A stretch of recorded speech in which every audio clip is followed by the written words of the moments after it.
5 American station wagons you probably never knew existed. Station wagon fans, this one's for you. Today, we're digging into 5 oddball American wagons that most people have never heard of. Cars that pushed boundaries, got shelved, or vanished almost entirely. Let's get into it.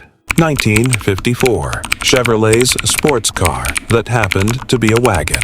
Our story starts at the 1954 General Motors Motorama, where Chevrolet unveiled something that barely resembled a wagon at all. The Nomad concept borrowed styling cues straight from the early Corvette, an unusual starting point for a car meant to haul kids and cargo, yet somehow the formula clicked. The proportions were low and sleek compared to the boxy wagons of the day, and the body was molded from fiberglass, a material that was still a novelty on the show circuit. It rode on a shortened 115-inch Chevrolet wagon platform, was strictly a 2-door, and sat 6 passengers. The party trick was the rear glass. Rather than staying fixed, it dropped electrically into the tailgate, operable either by a key or from a switch on the dash. Motivation came from a 235.5 cubic inch inline 6 rated at 150 horsepower and fed by 3 carburetors. Not a quick car, but that was never really the point. The public response was strong enough that Chevrolet toured the car again at the 1955 Chicago Auto Show, and unlike most Motorama dream cars, the Nomad didn't just disappear. A production version, scaled up in size, arrived for the 1955 model year, and the Nomad nameplate would resurface on concept cars for decades afterward. Not a bad legacy for something that began life as a show floor curiosity. 1956. Chrysler's cowboy-themed wagon. Next, we head to Chrysler, which took station wagon design somewhere completely different.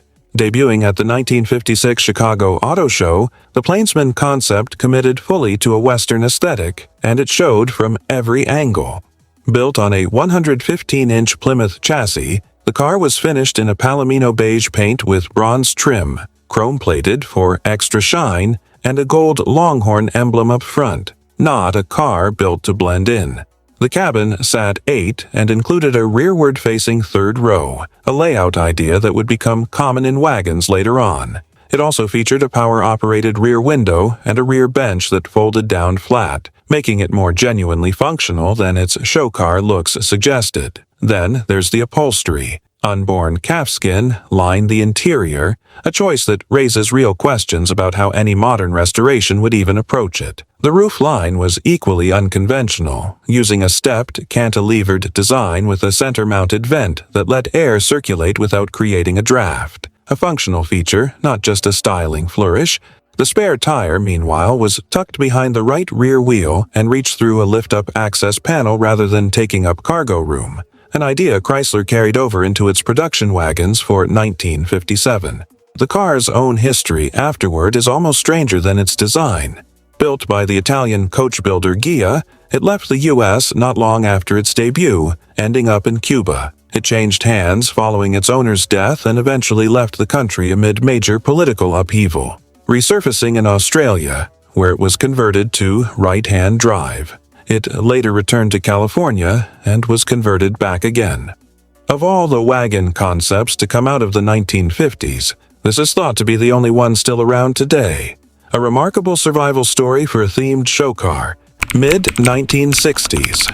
Ford's living room on wheels. Moving into the 1960s, Ford's Aurora concept attempted to reimagine the car's interior from the ground up. I've covered this one in much greater depth in a separate video if you want the full breakdown. One headline feature was a windshield that could switch between clear and opaque at the touch of a button, a feature that sounds more at home decades later than in the mid-60s.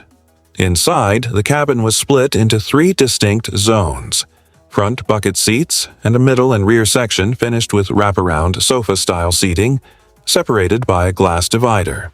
The front passenger seat could rotate to face backward, turning the interior into more of a lounge than a traditional cabin, and an intercom connected the driver up front to passengers, kids presumably, in the back. The design followed a theme of 3s, 3 separate compartments, 3 doors, 2 on one side, 1 on the other, plus a rear hatch, and instead of a conventional wheel, a steering bar.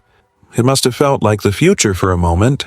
then perhaps a little baffling right after. The Aurora was never destined for production, but plenty of its thinking would eventually surface in family vehicles, SUVs, and crossovers. At the time, it stood as one of the most forward-looking wagon concepts Ford had ever put together. 1966, when the Mustang became a wagon. Here's one that, once you see it, feels like it should have existed all along.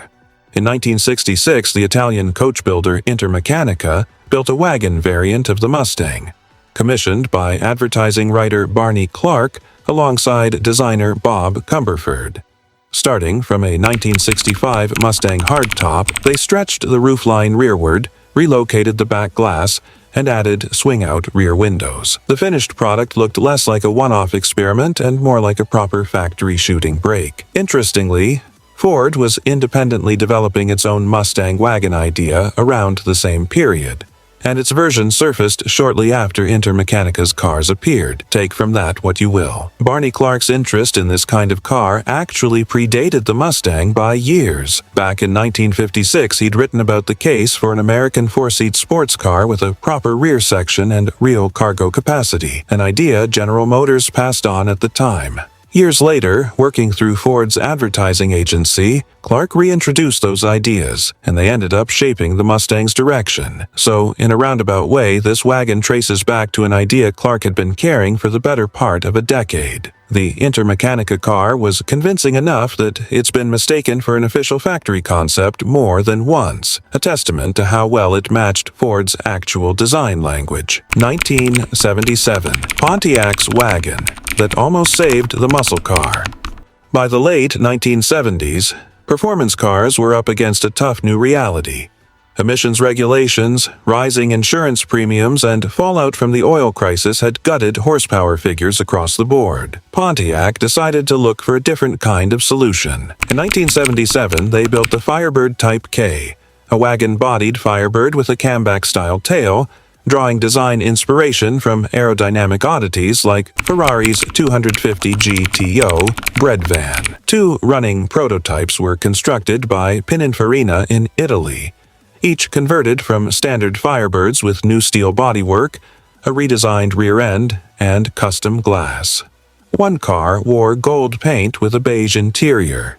The other, the better known of the pair, was finished in metallic gray with red upholstery.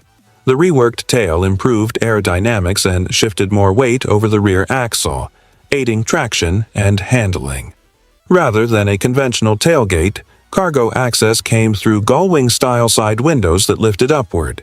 Inside, folding rear seats and fully carpeted cargo space made it more usable than you'd expect from something derived from a muscle car. Power came from a 401 cubic inch V8, making 185 horsepower, with the kind of low-end torque typical of the era. Public reaction was surprisingly enthusiastic. People liked the idea of a genuinely sporty wagon that broke from convention, and Pontiac even ran the numbers on production costs, usually a sign that a project has real momentum behind it.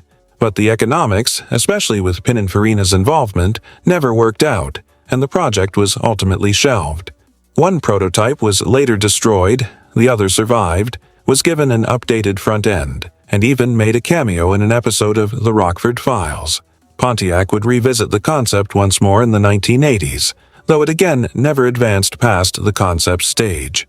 That's 5 American wagons that pushed the format further than anyone expected, from a fiberglass Corvette-inspired dream car to a Firebird that almost became a family hauler.